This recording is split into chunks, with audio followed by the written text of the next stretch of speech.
gentlemen, may I please have your attention? Please have your tickets in hand before you board the plane. Thank you.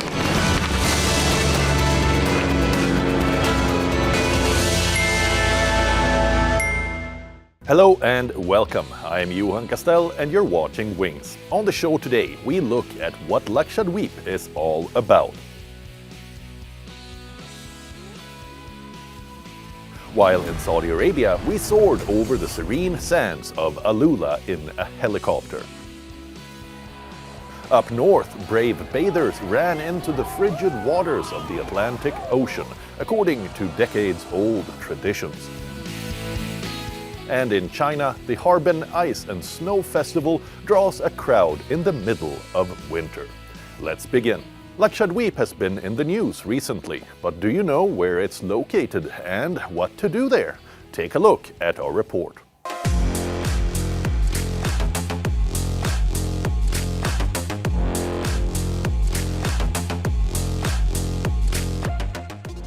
Recently, India's hidden gem Lakshadweep was at the center of a political push after Prime Minister Narendra Modi visited the Union territory.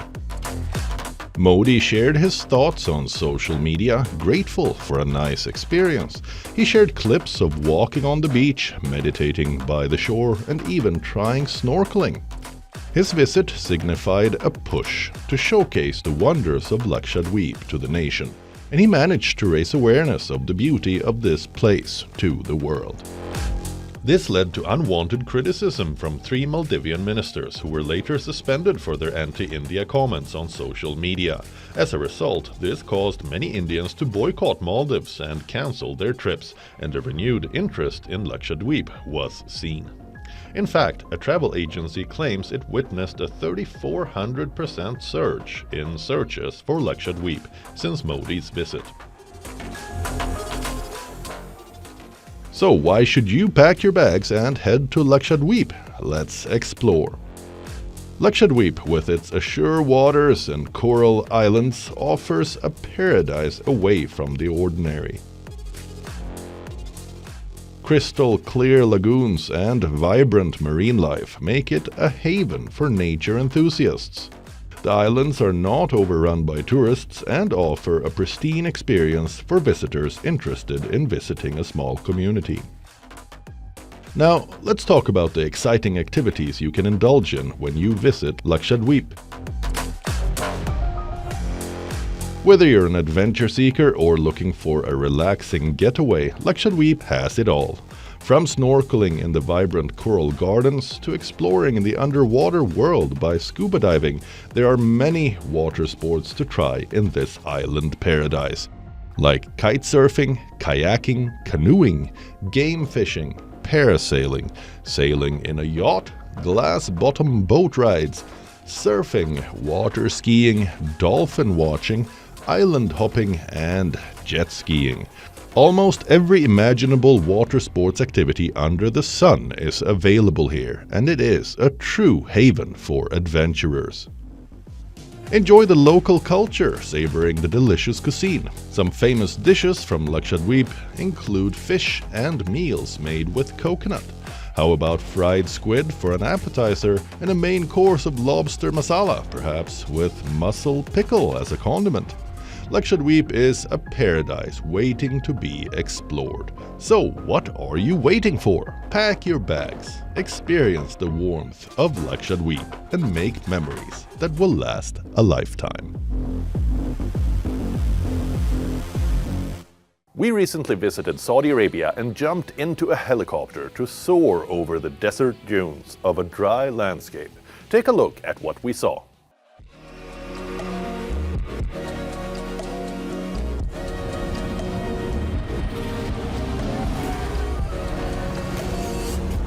Welcome to Alula in Saudi Arabia. Welcome to a once-in-a-lifetime experience.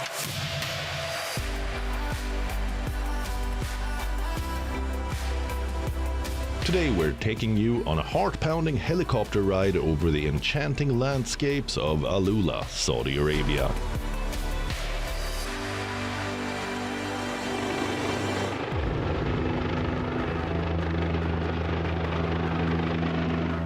When the massive helicopter we've lined up comes roaring in, I can already feel the excitement in the air.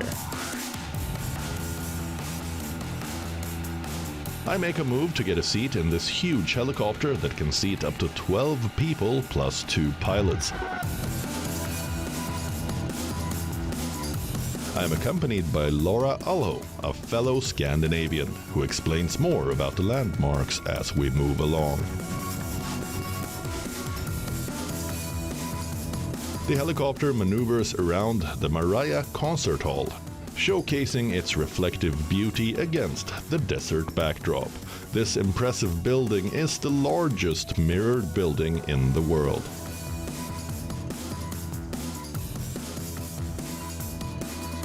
As we soar through the clear skies, we can finally take in the majestic beauty of the region.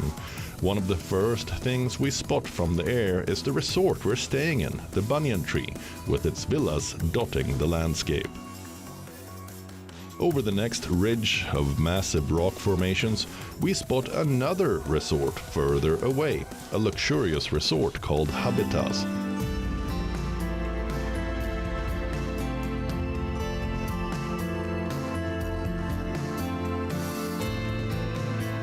We pass stunning rock formations, ancient tombs and sweeping desert dunes. From the sky we can see the vibrant colors of the desert. From ancient history to modern marvels, every twist and turn offers a new visual feast.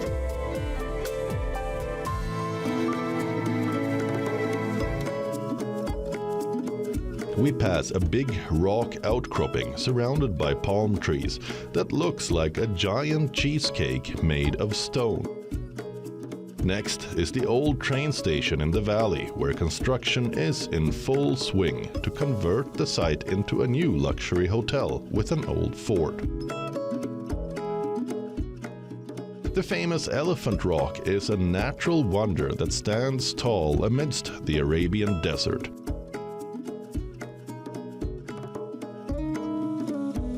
The helicopter ride also passes the old city, where remains of the ancient city of Alula are clearly visible. The adventure concludes with a panoramic view of Alula's landscape as the helicopter gracefully descends. What an incredible journey! Alula, you've stolen our hearts from the sky. Until next time, fellow adventurers, keep exploring. In the Northern Hemisphere, we are in the middle of winter. What comes to mind during this time of the year? Foggy mornings, fluffy blankets, and a cup of hot chocolate, perhaps? For some adventurous and daring individuals, the start of a new year calls for a traditional cold water plunge. Believe it or not.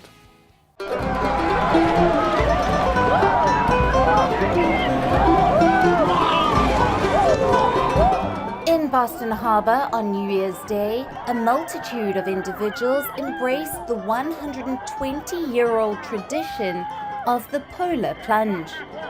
Despite water temperatures at 6 degrees Celsius and just above freezing air temperatures, participants dove into the frigid waters to the tune of bagpipes.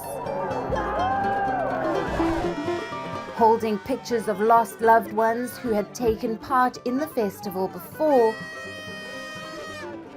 some swimmers sported hockey masks, team shirts, or festive outfits like Santa Claus's red suit. Boston's L Street Brownies assert themselves as one of the oldest cold water swim clubs in America, showcasing a unique and enduring tradition since 1904.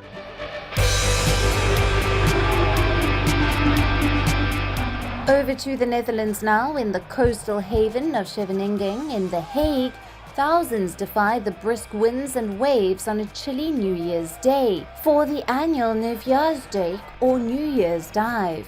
Participants hailing from diverse corners of the globe, including Australia, China and Colombia this year, converged to plunge into the icy waters of the North Sea.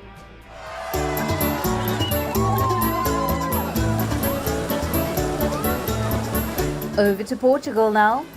Close to Lisbon, bathers, some adorned in costumes, took part in the inaugural sea plunge of the new year, anticipating good health for 2024. For many, this tradition holds emotional significance, having been practiced for years and now transformed into a necessity for those participating.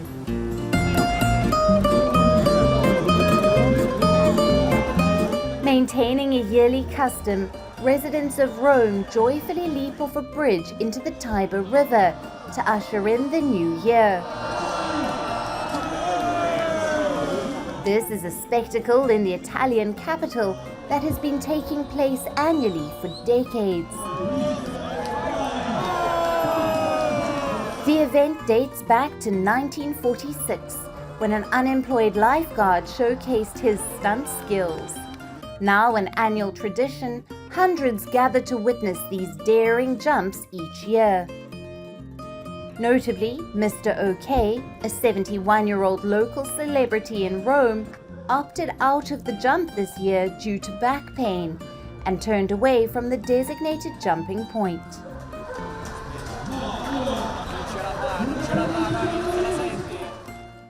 Do you want to get lost in a world of massive ice sculptures and thrilling snow activities? If you do, the 40th Harbin Ice and Snow Festival in China is in full swing, with thousands of visitors enjoying the taste of winter magic.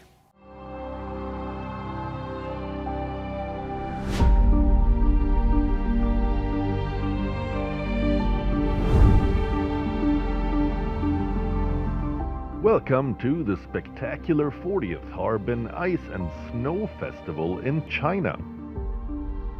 Crowds of tourists enjoy grand ice sculptures, fun rides on long ice slides, and vibrant performances in this cold destination.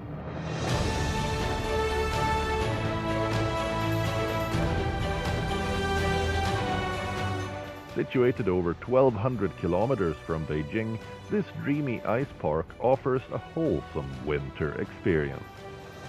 The main attraction at the festival is the feature of over 2,000 ice and snow sculptures. The views are breathtaking when the miniature versions of landmark buildings and sculptures are colorfully lit up at night. The temperatures might drop to a freezing -20 degrees Celsius, but for the excited tourists here, the experience ultimately makes up for it. The fireworks, the variety of performances, and having many tourists, I feel very shocked. It's also so beautiful. You can only see this type of beauty when you come and see it in person. I hope even more tourists can come to Harbin and experience the beauty of ice and snow.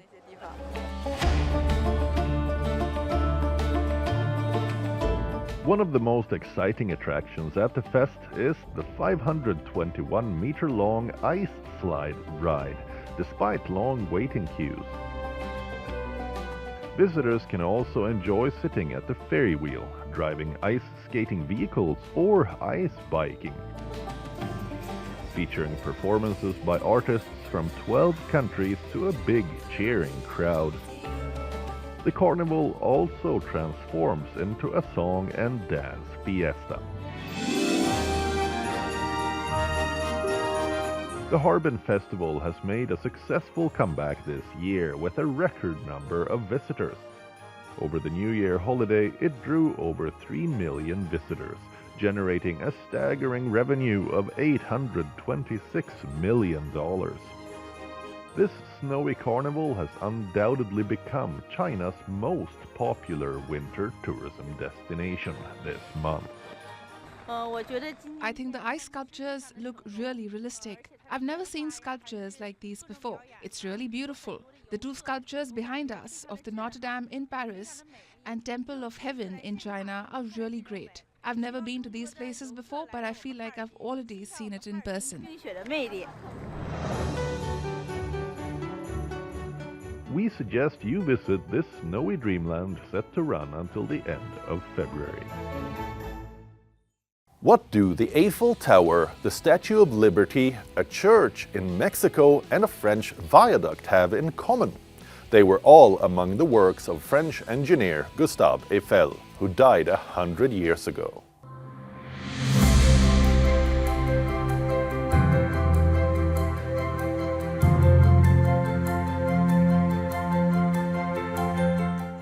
Located in Paris, France, this is the Eiffel Tower, one of the most visited tourist sites in the world. The wrought iron, 324-meter tall tower welcomes around 6 million visitors each year and was built by Gustave Eiffel in the late 19th century. When you actually go up to the top of the antenna, it's fabulous. It's fabulous because you are in the sky. You can see the whole of Paris. The iconic creator of the world-famous landmark died on the 27th of December, 1923. Unfortunately, according to the company that oversees the Eiffel Tower, the site was closed on the 100th anniversary of its creator's death due to a strike. Over to the New York City now in the United States.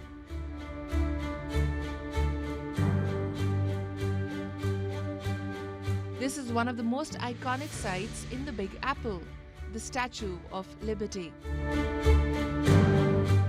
Reachable by ferry, it is located on an island in the Hudson River.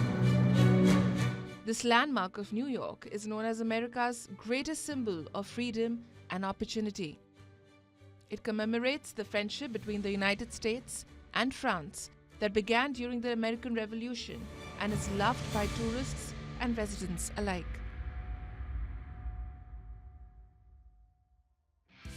Over to Mexico now.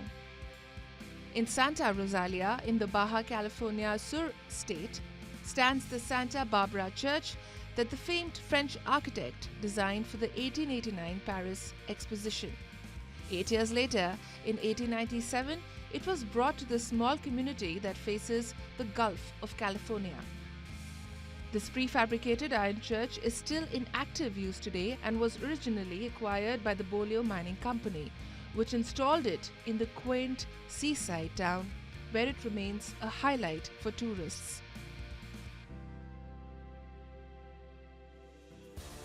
Now we go back to France for another example of the great architect's creations. This is the Garabie Viaduct. Totaling 565 meters and spanning the Truyère River in southwestern France, this was the world's highest arch bridge when it was finished in 1884. By the numbers, Gustave Eiffel designed over 500 works across 5 continents in 30 countries, spanning 59 years of construction. And the iconic architect has left an impressive, enduring legacy of some of the most famous tourist landmarks in the world. Think of Christmas, and big, lush Christmas trees with sparkling decorations come to mind. But what after the celebrations are over? Well, for the inhabitants of this Berlin zoo, they are making for a tasty treat.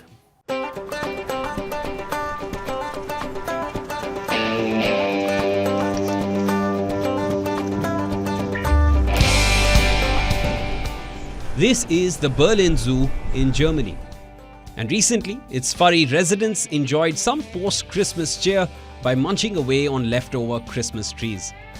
In an annual January tradition, unsold Christmas trees were given to animals at the zoo as a New Year's treat, and the animals devoured them within minutes. Elephants tore off the branches with their trunks, eating or tossing them around in their enclosure.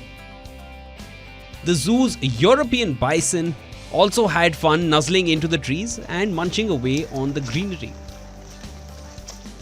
Reindeers also sniffed at and played with the conifers and feasted on this yummy New Year meal. This annual tradition not only delights the zoo's animals, but also recycles all the trees that did not find a home during the Christmas season. The zoo only takes fresh, unsold trees from selected vendors. It does not accept trees from the public, as these could contain chemicals or leftover decorations. We have partners with whom we work. These are untreated trees, that is, organic trees that have not been sold.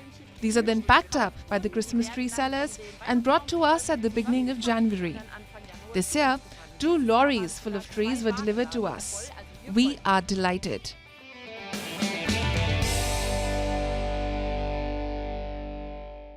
Now it's time for the latest updates on travel and tourism events worldwide. We call this our news deck. Take a look. The carnival season is back in Brazil, recently kick-started by joyous street parties known as blocos. Cheerful crowds swarmed the streets of Rio de Janeiro in glittery, quirky outfits. Excited musicians with drums and saxophones had the participants singing and swinging to their thumping tunes. These street parties are organized before the Rio Carnival 2024 official opening, the biggest event of the Brazilian cultural calendar. The parades at the Sambadrome are the main attraction of the upcoming carnival, scheduled to be held from the 9th to the 17th of February. Situated in India's northern region, the quaint hill town of Manali recently hosted a colorful winter carnival. The 4-day festival is an annual celebration that features parades, folk dances, symbols of culture and Himalayan folklore, storytelling, theater, food stalls and pageantry. Another curious feature of this festival is the depiction of the marriage procession of Lord Shiva, a much revered deity in the region. And it was owing to these delightful festivities that packs of tourists and locals thronged this unique carnival. Colorful kites of different shapes and sizes dotting the pristine blue skyline. These are the colorful scenes at the International Kite Festival in India's western city of Ahmedabad. Spectators were left spellbound by kites in the shapes of a horse, monsters and cartoon characters. The week-long festival saw over 150 enthusiastic participants outdo each other, hailing from more than 70 countries like Tunisia, Ukraine, Denmark, France and England. The festival comes ahead of the popular Hindu harvest festival of Makar Sankranti, which heralds the coming of spring. That's all we have for you in this week's program, but we'll return with another episode of Wings next weekend. Until then, it's me, Johan Castell, signing off. Goodbye.